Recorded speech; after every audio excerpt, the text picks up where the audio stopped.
অভিশাপ যে কত বড় খারাপ জিনিস এবং সেই অভিশাপের কারণে কত মানুষের যে কত ক্ষতি হয়ে যেতে পারে, এই ঘটনাটাই তার সবচেয়ে বড় উদাহরণ। এবং যে অভিশাপ দেয় সে যদি মন থেকে এবং অনেক কষ্ট পাওয়ার পর সে অভিশাপটা দেয়, তাহলে হয়তো অনেক সময় সে অভিশাপটা না খেটে যায়। আজকে সেই ঘটনাই আপনাদের সামনে আমি ব্যক্ত করব। আত্মা ও ঈশ্বর চ্যানেলে আপনাদের সবাইকে স্বাগত। আশা করি আপনারা সকলেই ভালো আছেন, সুস্থ আছেন। আত্মা ও ঈশ্বরকে এতটা ভালোবাসা দেওয়ার জন্য আমি আপনাদেরকে অনেক ধন্যবাদ জানাই। আর হ্যাঁ, আপনারা কোথা থেকে এই ঘটনা শুনছেন অবশ্যই কিন্তু একটু কমেন্ট করে জানাবেন। তাহলে চলুন শুরু করা যাক আজকের এই ঘটনা। এই ঘটনা ঘটেছে প্রায় ৩০-৩১ বছর কিন্তু হয়ে গেছে। কারণ আজ যে ঘটনাটা আমাকে পাঠিয়েছে সে কিন্তু ওই বাড়িরই অনেক দূর সম্পর্কের আত্মীয় হয়। সে একজন মেয়ে এবং সেই বিস্তারিতভাবে ঘটনাটা আমাকে বলেছে। এটা মুর্শিদাবাদের একটা জমিদার বাড়ির ঘটনা। সেই জমিদার বাড়িতে না খুব ঘটা করে কালী পুজো হতো। এই যে ৩০-৩১ বছর আগের ঘটনা বলছি, তখনও কিন্তু জমিদার বাড়িতে কেউ থাকতো না। বাড়িটা অনেকটাই বড়, দোতলা বাড়ি। সামনে উঠোন রয়েছে, বড় পুকুর রয়েছে, অনেকটা জায়গা জুড়ে সেই বাড়িটা রয়েছে। ৩ ভাই, আরো অনেক বোনরা রয়েছে এবং আত্মীয় স্বজন দেখতে গেলে ওই বাড়ির প্রচুর রয়েছে। কিন্তু তারা কেউই ওই বাড়িতে থাকতো না। তারা কিন্তু তার অনেক আগে থেকেই অন্যান্য জায়গায় বাড়ি করেছে, অনেকে কলকাতায় ফ্ল্যাটে থাকেন। এরকম ভাবে তারা জমিদার বাড়ি থেকে চলে গেছেন। কিন্তু প্রত্যেক বছর যখন কালী পুজো আসে তখন বাড়ির সবাই একত্রিত হয়। প্রায় ২-৩ দিন সেখানে থাকে। পুজো তো একদিন হয়, কিন্তু আরো ১-২ দিন আগে থেকে আসে বা পরের দিন আরো থাকলো। এইভাবে সেখানে থাকা হয় আর কি। আর এই পুজোটা দেওয়া হয় যখন ওই কালী পুজো হয় না, তখনই কালী পুজোটা ওরা দিয়ে থাকে। তো সেইবারও কালী পুজো হবে, বাড়ির সকলে চলে এসেছে। ওই বাড়ির ৩ ভাই, আরো যেসব বোনরা রয়েছে এবং আরো দূর সম্পর্কে যারা আত্মীয় স্বজন আছে, অন্যান্য জায়গায় থাকে, তারা কিন্তু সবাই চলে এসেছে। অর্থাৎ ওই বাড়িটা কিন্তু একদম পুরো জমজমাট হয়ে গেছে, এতজন লোক সেখানে এসেছে। পুজো শুরু হয়ে গেছে, রাত তখন অনেক হবে, ১টা-২টো অলরেডি বেজে গেছে। সেই সময় এরকম টাইমে পুজোটা হচ্ছিল আর কি। কিন্তু হঠাৎ করে ওই বাড়ির সকলে শুনতে পেল যে মেইন গেট যেখানে রয়েছে সেখানে না চেঁচামেচি। একজন বয়স্ক মানুষ সেখানে চেঁচামেচি করছে, কিন্তু কিসের জন্য চিৎকার করছে কেউ কিচ্ছু বুঝতে পারছে না। তারা পুজোয় বসে গেছে, অঞ্জলি দিচ্ছে এবং তারা শুনতে পাচ্ছে যে এরকম চেঁচামেচির আওয়াজ হচ্ছে এবং সেখানে অনেক মানুষ ছুটে যাচ্ছে যে এতটা পরিমাণে একজন বৃদ্ধ মানুষ চিৎকার করছে। তো সেই সময় বাড়ির একজন যে বড় ছিল, বড় ভাই, সে উঠে সেখানে গেছে আর কি, দেখতে যাবে না কি হয়েছে, বাড়ির গেটের সামনে এরকম চিৎকার করছে কে। তো গিয়ে দেখে যে একজন বয়স্ক মানুষ, তিনি ওরকম উল্টোপাল্টা বলছেন আর বারবার করে বলছেন যে এরা জমিদার না, এরা চোর, এরা আসলে অন্যের ক্ষতি করতে জানে, জমিদাররা ভালো হয় না, বংশ পরম্পরায় এরা অন্যের ক্ষতি করেই চলে, অন্যের কাছ থেকে নিয়ে নিয়ে এরা বড় লোক হয়, এরকম না অনেক খারাপ খারাপ কথা বলছে। তখন ওই বাড়ির যে বড় ভাই, তার বয়স কত হবে, ওই ৫০-৫১ মতো হবে। তার ২ ছেলে মেয়ে, তার বড় ছেলে যে তার বয়স হচ্ছে ২০ বছর, আর যে ছোট মেয়ে রয়েছে তার বয়স ১৪ বছর তখন ছিল আর কি। তখন ওই বাড়ির বড় ভাই না গেছে সামনের দিকে, গিয়ে জিজ্ঞেস করছে যে আপনি এরকম বলছেন কেন, আমাদের বাড়ির সবাই চোর, আমরা অন্যের টাকা খেয়ে বড়লোক হয়েছি, এরকম কথা আপনি বলছেন কেন, আর এত রাত্রে আপনি এখানে এসছেন কেন? তখন উনি বলছেন যে এসছি কেন, তোমরা তো সত্যিই চোর, তোমরা আমার ছাগলটাকে চুরি করে এনেছো। বলছে ছাগল চুরি করে এনেছি মানে তো কিছু বুঝতে পারছি না। বলছে হ্যাঁ, ওই যে ছাগল কাঁঠাল পাতা খাচ্ছে ওই যে ওখানে দাঁড়িয়ে, ওই ছাগলটা আমাদের। ওই ছাগলটা আমরা আমরা বুড়ো বুড়ি ওই ছাগলগুলোকে নিয়ে থাকি, আর তোমরা ওই ছাগল চুরি করে এনেছো। তখন ওই বড় ভাই বলছে কি না, আমরা তো ছাগল চুরি করে আনিনি, ছাগল আমরা কেন চুরি করব, আমাদের তো একজন লোক ধরা রয়েছে, প্রত্যেক বছর তিনিই ছাগল দেন এবং তিনি এইবার ছাগল দিয়ে গেছেন। কিন্তু হ্যাঁ, তার মানে তিনি ছিলেন না আর কি, তার ছেলে ছাগলটা দিয়ে গেছে আর কি, ওর বাবা কোথায় কাজের সূত্রে গেছে আর কি। বলছে জানি না, কিন্তু এই ছাগলটা আমারই, আমার বাইরে বাঁধা ছিল ছাগলটা, কিন্তু ছাগলটাকে আমি দেখতে পাচ্ছি না। তারপরে কি মনে হতে আমার মনে পড়লো যে আপনাদের বাড়ি আজকে কালী পুজো হবে, পাঠা বলি দেওয়া হবে। আর আমি সেই কারণেই আজকে আপনাদের বাড়ি খোঁজ নিতে এসেছিলাম। কিন্তু দেখি ওই ছাগলটাই আমার, যেটা আপনারা চুরি করে এনে এখানে বেঁধে রেখেছেন। এতবার করে ওনাকে বলা হচ্ছে যে ছাগলটা আমরা চুরি করে আনিনি, কিন্তু উনি শুনতে নারাজ। সেই সময় যার কাছ থেকে ছাগলটা কিনে এনেছি আর কি, যার বাবা ছাগল দেয়, আর সে তো বাড়ি ছিল না, তার ছোট ছেলে দিয়েছে ছাগলটা আর কি, এনে দিয়েছে। টাকা পয়সা তো যা যা দরকার তাই দিয়েছে। কিন্তু এখন ফোন করে কিভাবে জানাবে? ওনাদের কাছে ছোট ফোন অবশ্যই আছে, ওই জমিদার বাড়ির ছেলেদের কথা বলছি। কিন্তু যার কাছ থেকে ছাগলটা কিনে এনেছে তার কাছে তো ফোন নেই। এখন যেতে হলে তো অনেকটা দূরে যেতে হবে জিজ্ঞেস করতে, ছাগলটা কোথা থেকে এনেছো বা কি বৃত্তান্ত। জিজ্ঞেসও করতে পারছে না। তখন ওই বৃদ্ধ মানুষটিকে বলছে, দেখুন আপনি এরকম করবেন না, আর যদি আপনার ছাগলটা হয় তাহলে আপনাকে ফেরত দিয়ে দেবো, কিন্তু আমরা তো টাকা পয়সা অলরেডি দিয়ে দিয়েছি। কিন্তু বৃদ্ধ শুনতে নারাজ। তখন এত চিৎকার চেঁচামেচি বৃদ্ধ মানুষটি করছে, যার ফলে পুজো বন্ধ দিয়ে সবার সেখানে চলে আসতে হয়েছে। আসার পরে তারা সবই শুনেছে। তখন ওই বড় ভাই বলছে, তাহলে একটা কাজ করলে হয়, উনি যখন বারবার করে বলছেন, আর উনি যেহেতু আসছেন, হতেও তো পারে ছাগলটা ওনার বা কিছু একটা, তাহলে ছাগলটাকে ওনাকে দিয়ে দেওয়া হোক। আর আশেপাশে যদি কোনো ছাগল থাকে তাহলে একটু তাড়াতাড়ি নিয়ে আসো, বলি দিতে হবে। কিন্তু তখন ঠাকুর মশাই একটা কথা বললেন। ঠাকুর মশাই বললেন যে কোনো মতে সেটা সম্ভব হবে না, কারণ এই পাঠাটিকে গঙ্গার স্নান করিয়ে মায়ের নামে উৎসর্গ করা হয়ে গেছে, এখন আর কিছু করার নেই। যদি পাঠাটিকে বলি না দেওয়া হয় তাহলে নাকি খুব অনিষ্ট হয়ে যাবে। আর যেহেতু এটা মোটামুটি অনেক বছর ঘুরে গেছে ঘটনাটা, তখন কিন্তু এই নিয়মগুলো ছিল, জমিদার বাড়িতে কিন্তু ছিল। এখন এই পাঠা বলে জিনিসটা কমে গেছে, হয় না বললেই চলে, তাই না? তখন সবাই বারবার করে বৃদ্ধ মানুষটিকে বলছে, দেখুন ছাগল তো আপনি বিক্রি করতেনই, ছাগল কি আপনি পোষার জন্য রেখেছেন? যা টাকা লাগে কালকে আমরা কথাবার্তা বলি, আপনাকে দিয়ে দেওয়া হবে যদি কোনো কিছু হয়। আপনি এখন প্লিজ এখান থেকে যান, আমাদের পুজোর দেরি হয়ে যাচ্ছে। কিন্তু এই বৃদ্ধ মানুষটি না খুব কাঁদছে, কেউ শুনতেই চাইছে না ওনার কথা। উনি বারবার করে বলছেন, ছাগলটাকে অনেক কষ্ট করে আমরা বড় করছি, আপনারা এইভাবে নিয়ে নেবেন আমি কোনো মতে মানতে পারছি না। সেই সময় ওই বৃদ্ধ মানুষটি না চিৎকার করছে আর প্রচুর পরিমাণে কাঁদছে। সেই মুহূর্তে একটা অস্বস্তিকর পরিস্থিতির সৃষ্টি হয়ে গেছে। তখন ওই বৃদ্ধ মানুষটি বলছে, এইভাবে বলছে আর কি, যে আমি সৎ ব্রাহ্মণ, আমি কোনোদিনও গায়ত্রী মন্ত্র জপ না করে জল গ্রহণ করিনি। তার যদি কোনো ফল থাকে, আমার পূর্বপুরুষের পুণ্যের যদি কোনো ফল থাকে, আর আমি যদি সৎ ব্রাহ্মণ হই, আজ এই পুজোর দিনে, মা কালীর পুজোর দিনে আমার পিতৃপুরুষ প্রদত্ত এই পৈতে ছিঁড়ে তোমাকে অভিশাপ দিলাম, তুমি নির্বংশ হবে। সবার সামনে তিনি কি করলেন, এই বৃদ্ধ মানুষটি নিজের পৈতেটা ছিঁড়ে দিয়েছেন, পৈতেটা পুরো ছিঁড়ে অভিশাপ দিলেন যে তোমাদের এই বংশ নির্বংশ হবে। তারপর তিনি আবার বলছেন যে তোমাদের বংশে প্রদীপ দেওয়ার কেউ থাকবে না, মেয়েরা বেঁচে থাকবে, কিন্তু তোমাদের এই বংশে কোনো ছেলে কখনো বেঁচে থাকবে না। হাতে পৈতেটা নিল, নিয়ে আবার সেটাকে টুকরো টুকরো করে ছিঁড়ল, তারপর মাটিতে ফেলে দিল। ফেলে দেওয়ার পর সেখান থেকে তিনি কাঁদতে কাঁদতে আবার চলে গেলেন। সবাই দাঁড়িয়ে রয়েছেন সেখানে, কারোর কিছু বলার নেই। এমন একটা পরিস্থিতি হয়ে গেল চোখের নিমেষে যে কেউ কিছু ভাববে, মুখে থেকে দু একটা কথা বের করবে, কেউ কিচ্ছু না বলতে পারছে না। যে পুরোহিত, যে পুজো দিতে এসেছিলেন, তিনিও পুরো হতভম্ব হয়ে গেছে, এ কি ঘটনা ঘটলো? আর এরকম একটা অভিশাপ দিয়ে গেল পুজোর দিনে পৈতে ছিঁড়ে। সবাই না খুব টেনশনে পড়ে গেছে। তখন ওই বাড়িতে আরো অনেকে তো উপস্থিত ছিল, আত্মীয় স্বজন অনেকে এসেছিল, পাড়া প্রতিবেশীও ছিল। তারা না আস্তে আস্তে চলে গেছে, কারণ দেখবেন অনেকে এরকম অভিশাপ জিনিসটাকে খুব ভয় পায়, যে এরকম একটা গন্ডগোল হচ্ছে, এরকম অভিশাপ দিয়ে গেল, সে বাড়িতে থাকবো না। সবাই আস্তে আস্তে চলে গেছে। কিন্তু বাড়ির যারা লোকজন তারা তো যেতে পারছে না, তারা রয়েই গেছে, পুজো তো কমপ্লিট করতে হবে। পুজোটাকে দেওয়া হলো, পাঠা বলিও দেওয়া হলো, ভালোভাবে পুজোটা কমপ্লিটও হয়ে গেছে। সকাল হলো, সকাল হতে না হতে খবর এলো যে ওই বাড়ি যে ছোট যে ভাই, সেই ভাইয়ের না 7 বছরের একটা ছেলে আছে। ছোট যে ভাই, তার বয়স ওই কত হবে, 34-35 হবে, তার 7 বছরের একটাই ছেলে আছে।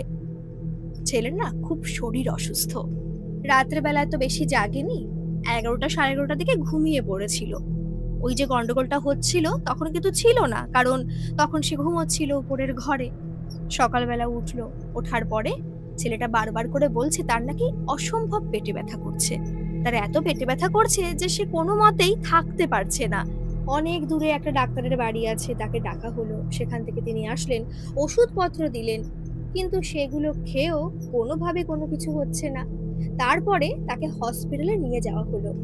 হসপিটালে নিয়ে গেল, একদিন থাকলো, কিন্তু কোনোভাবে পেটে ব্যথা না কমছিল না। শেষমেশ সেই 7 বছরের ছেলেটি নাকি মারা গেল সেই দিনই, হসপিটালে বসে মারা গেল। কি একটা পরিস্থিতি ভাবতে পারছেন বাড়িটার? ছোট যে বউ সেই বাড়ি, সে তো হাউ হাউ করে কাঁদছে, আর সে তো জানে, সে তখন পুজোর ওখানে ছিল। সে বারবার করে বলছে যে বৃদ্ধর অভিশাপের কারণে আমার ছোট ছেলেটা মারা গেল। আমার ছোট সুস্থ সবল ছেলে, যে একদম সুস্থ ছিল, রাত্রে খেয়ে দিয়ে ঘুমিয়েছে, সেই ছেলে মারা গেল। তার কি এমন পেটে ব্যথা, কি এমন সে খেয়েছে? খুব কাঁদছে, সবাই তাকে সান্ত্বনা দিচ্ছে, সে কোনো কথা বলতেই চাইছে না।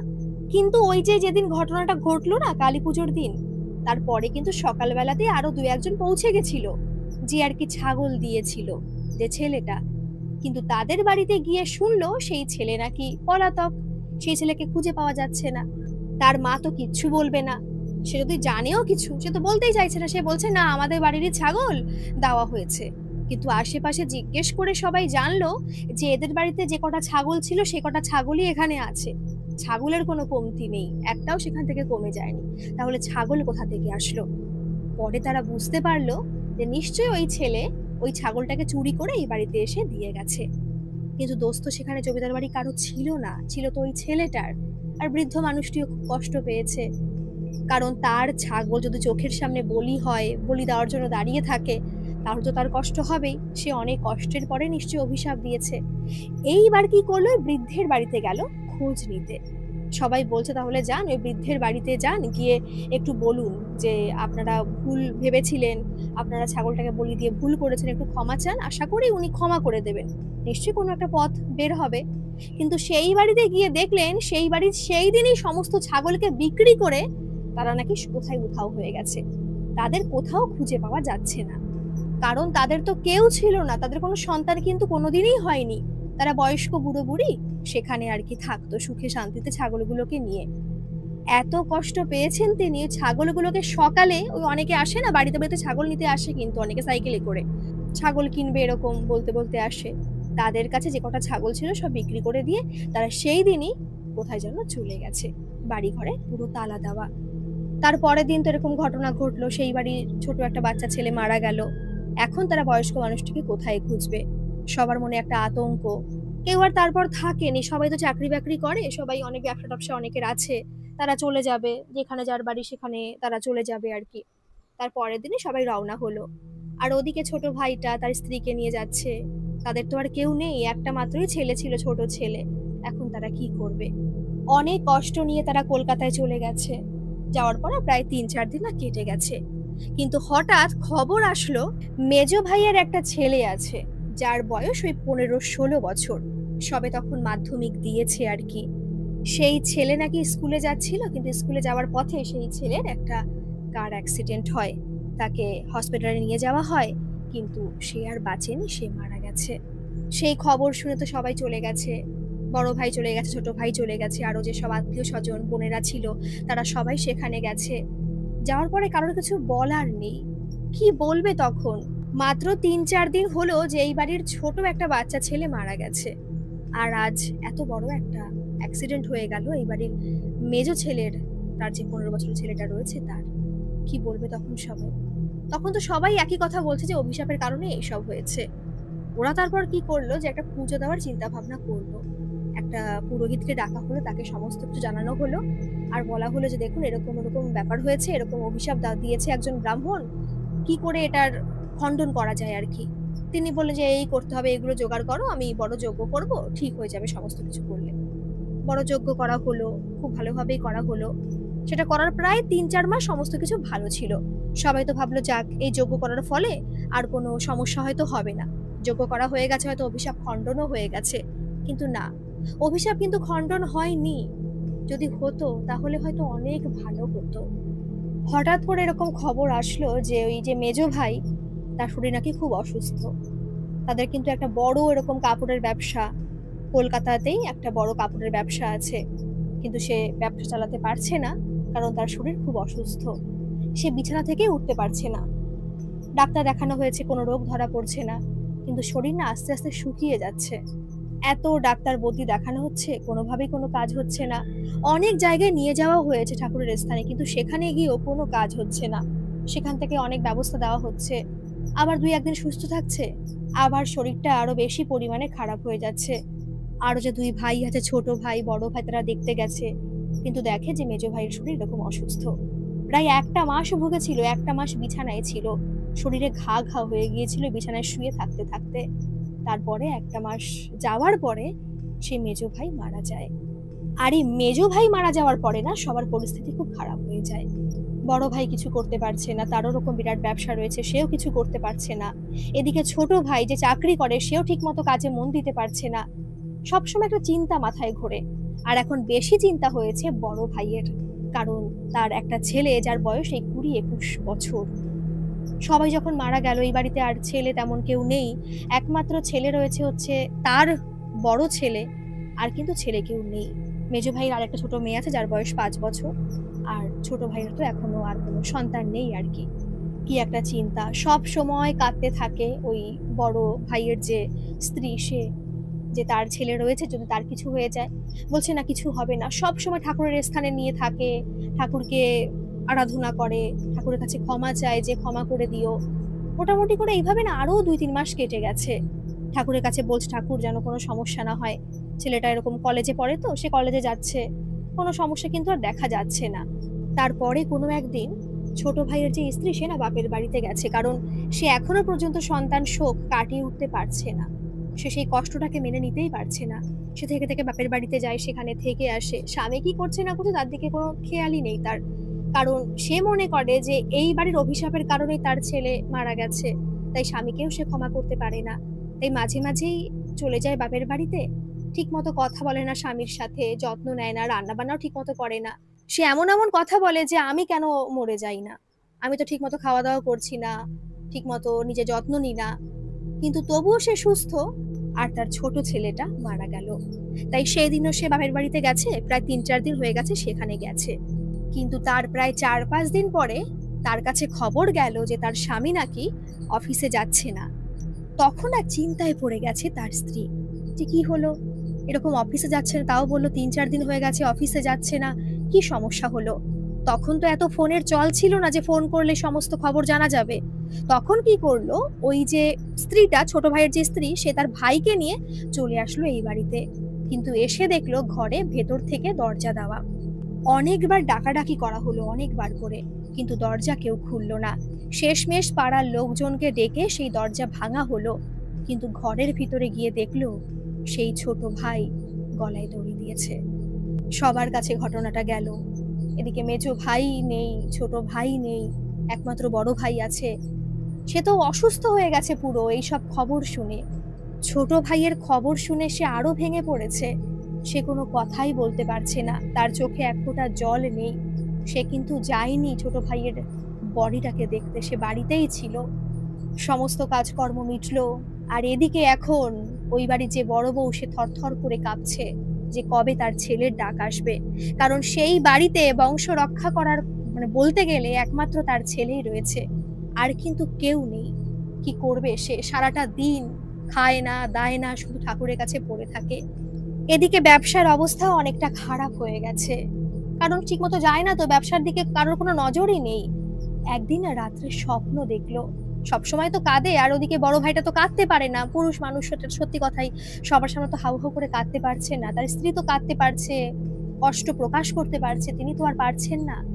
কিন্তু একদিন রাত্রে বেলায় ওই বড় ভাই না স্বপ্ন দেখলেন। বড় ভাই স্বপ্ন দেখেছে যে তারাপীঠের মা নাকি তাকে ডাকছে, তাকে বলছে একবার এখানে এসে পুজো দিয়ে যা। আর কিন্তু কিচ্ছু না, স্বপ্নে ওইটুকুই সে দেখেছে। সকালে উঠেছে, সকালে ওঠার পরে তার না মনটা খচখচ করছে। তার স্ত্রীকে এরকম বলছে, এর আগে কিন্তু এতদিন হয়ে গেল ঠিকমতো কথা বলে না। মানে যেটুকু দরকার, যে এটা না বললেই নয়, সেইটুকু মাত্র কথা হয় ওদের বাড়িতে। আর সবাই পুরো চুপচাপ, কারোর সাথে কারোর কোনো কথা নেই। সবাই একটা আতঙ্কে ভোগে যে এরপরে কি হবে, এরপরে কি তার ছেলের পালা, একটা ভয়ে ভয়ে থাকে। কিন্তু সেই দিন সকালে উঠে ওই যে বড় ভাই, তিনি তার স্ত্রীকে বলছেন, জানো তো আমি না রাত্রেবেলা এই স্বপ্নটা দেখেছি। কেন এরকম দেখলাম আমি তো বুঝতে পারছি না। বলছে, তুমি যখন স্বপ্ন দেখেছো তাহলে তোমার যেতেই হবে, তোমার গিয়ে পুজো দিয়ে আসতেই হবে। তুমি গাড়ি ঠিক করো, আমরা পুজো দিতে যাব। পরের দিন এরকম ছেলেকে সবাইকে নিয়ে পুজো দিতে গেল। ভিড় প্রচন্ড প্রচন্ড ভিড় হয়েছে। এদিকে ডালা টালা নিয়ে লাইনে দাঁড়িয়েছে পুজো দেবে। পুজো টুজো দিল। দেওয়ার পরে না মুখে থেকে শুধু একটা কথাই বেরোলো, মা তুমি শুধু আমার যে বংশের যে একটা সাপ, যে অভিশাপটা, সেই সাপটাকে মুক্ত করো, তাহলে যে আমরা আর পারছি না, আমাদের যা করার হয় আমরা করব। খুব কান্নাকাটি করছে। আর সেই দিন প্রথম ওই বড় ভাইয়ের চোখে জল। সে কাঁদছে আর মাকে অনেক কথা বলছে যে মা যে করেই হোক আমাদের এই সাপ মুক্ত করো। কান্নাকাটি করার পরে, পুজো দেওয়ার পরে তারা বাইরে এসেছে।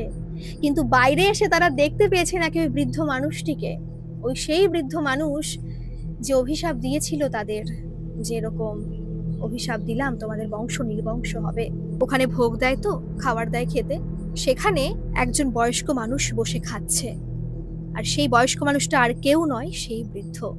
সেখানে বড় ভাই গেছে আর গিয়ে বলছে যে আমাকে ক্ষমা করে দিন। অতগুলো লোকের সামনে পুরো শুয়ে পড়েছে, তার পা ধরে বারবার করে বলছে যে বাবা বলে ডাকছে, যে বাবা আমাকে ক্ষমা করে দিন, আমাদের অনেক বড় ক্ষতি হয়ে গেছে। এদিকে বৃদ্ধ তো পুরো থতমত হয়ে গেছে, বুঝতে পারছেন, হঠাৎ করে তিনি হয়তো বুঝতে পারেননি, চিনতেও পারেননি, একবার তো দেখেছেন ওই দিন, বুঝতে পারে। তিনি বলছেন এরকম করছেন কেন, কি হয়েছে? তখন ভালো করে হয়তো বৃদ্ধ দেখার পরে তার মনে পড়েছে যে এই সেই জমিদার বাড়ির বড় ছেলে আর কি। মোটামুটি প্রসাদটা খেয়ে সেখান থেকে উঠে তার এক জায়গায় গিয়ে বসেছে। তখন সমস্ত ঘটনা জানানো হলো যে এই ব্যাপার, এতজন মারা গেছে। আর সত্যি কথা বলতে সেদিন এই ব্যাপার হয়েছে, তাদের কোনো দোষ ছিল না।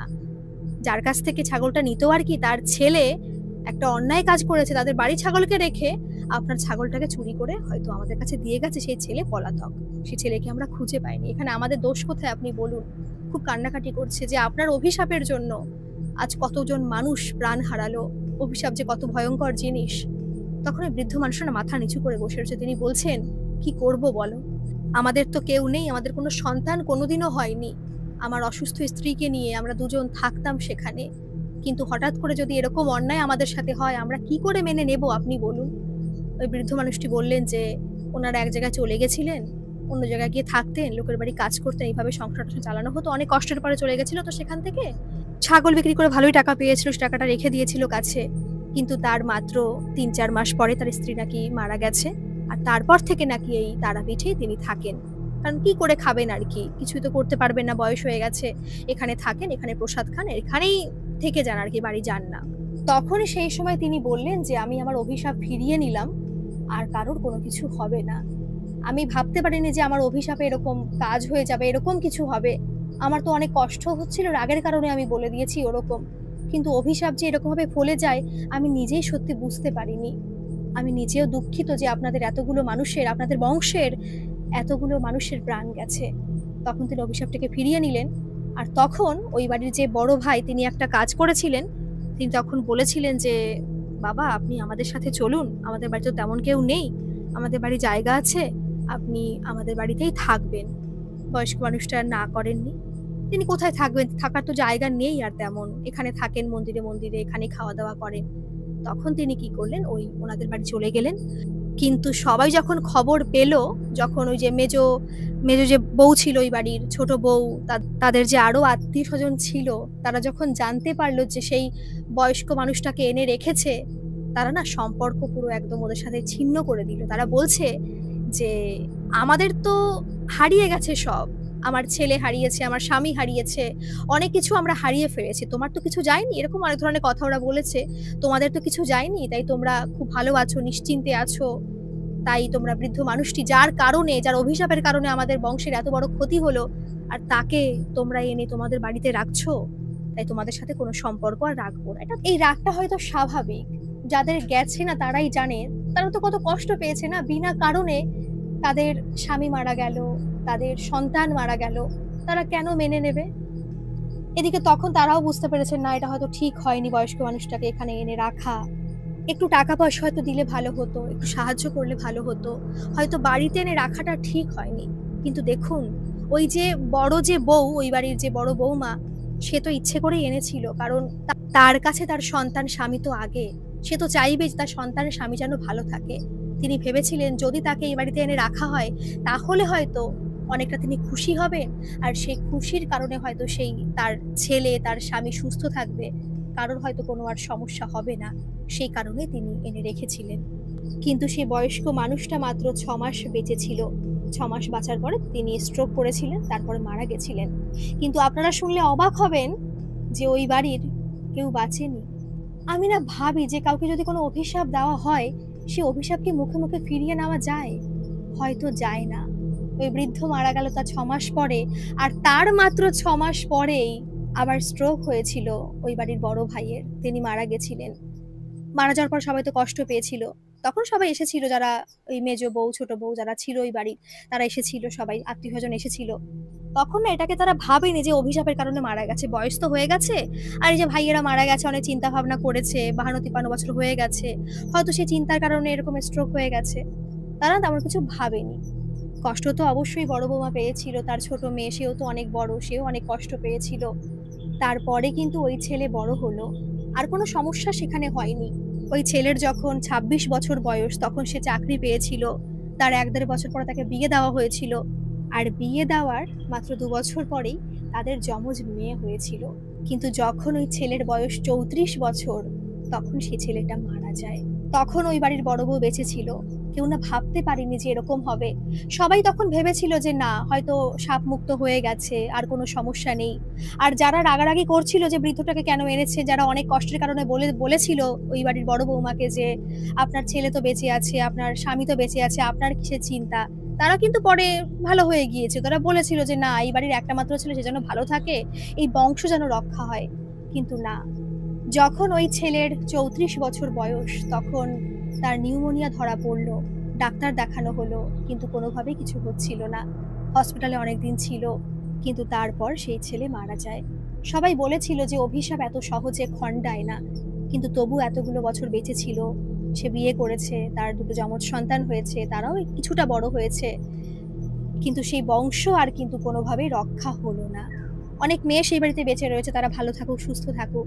কিন্তু আমার একটাই কথা, যে বংশ রক্ষা কি শুধু ছেলেরাই করে? মেয়েরা করতে পারে না? হয়তো ওই যে বলে না, বিয়ের সময় অন্য গোত্রে হয়ে যায়, তাই হয়তো সে এই গোত্রে থাকে না, তাই বংশ রক্ষার হয় না। কি জানি, ছেলে-মেয়েরা তো পার্থক্য কেন? যাই হোক, ঘটনাটা আপনাদের কেমন লাগলো অবশ্যই কমেন্ট করে জানাবেন। আর যদি আপনাদের কাছেও এরকম কোনো ঘটনা থাকে, বা আপনারা শুনেছেন এরকম কোনো ঘটনা, আমাকে নির্দ্বিধায় এই ঘটনা পাঠাতে পারেন। আমার ইমেল আইডি আমার ডেসক্রিপশন বক্সে দেওয়া আছে, আপনারা সেখানে গিয়ে আমাকে মেইল করতে পারেন। ভালো থাকবেন, সুস্থ থাকবেন। আর হ্যাঁ, যারা এখনো সাবস্ক্রাইব করেনি, তারা প্লিজ একটা সাবস্ক্রাইব করে দেবেন। ধন্যবাদ। আসি তাহলে, আবারও আসবো এরকম কোনো ঘটনা নিয়ে।